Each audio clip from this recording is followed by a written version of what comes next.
கயல் பாட் 5 dozen eggs. நமக்கு already தெரியும் 1 dozen is equal to 12.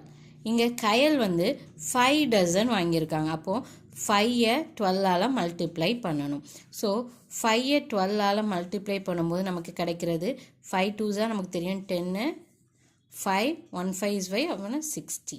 Okay, so அப்போது கயல் எத்தனை எக்ஸ் வாங்கியிருப்பாங்கன்னா 60 eggs வாங்கியிருக்காங்க. ஓகேவா?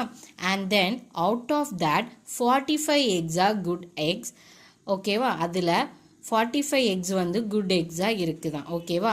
Express the number of rotten eggs in percentage. கெட்டுப்போன எக்ஸ் எவ்வளோன்னு கண்டுபிடிச்சி அதை வந்து நம்ம என்னது பர்சன்டேஜில் வந்து சொல்லணுமா. ஓகேவாங்க? 45 எக்ஸ் நல்ல எக் அப்படின்னா 60 எக்ஸ் வாங்கியிருக்காங்களா, அப்போ 60லேருந்து 45-ஐ மைனஸ் பண்ணணும். ஓகேவா? ஸோ 60லேருந்து 45-ஐ மைனஸ் பண்ணும்போது நமக்கு என்ன கிடைக்கும்? 15 எக்ஸ் கிடைக்குமா. இந்த 15 எக்ஸ் தான் என்னதுன்னா ரோட்டன் எக்ஸ், அதாவது கெட்டுப்போன எக்.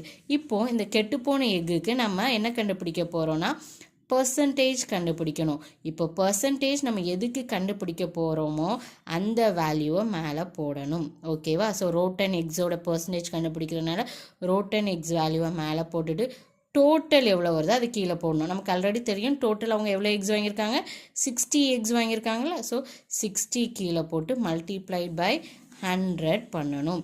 இங்கே உள்ள 0 இங்கே உள்ள 0 கட் ஆயிரும். 2 டேபிள்ஸ் வச்சு பார்த்தா 5 2s are 10, 3 2s are 6. நமக்கு ஆல்ரெடி தெரியும் 3 5s are 15. இப்போது மேலே 2 5ம் இருக்கும், அது ரெண்டையும் மல்டிப்ளை பண்ணும்போது நமக்கு என்ன கிடைக்கும்? 25 கிடைக்குமா. இதுதான் நம்மளோட ஆன்சர் 25%. அப்போ கொடுத்துருக்க கொஷினுக்கான ஆன்சர் ஆப்ஷன் சி 25%. தேங்க்யூ.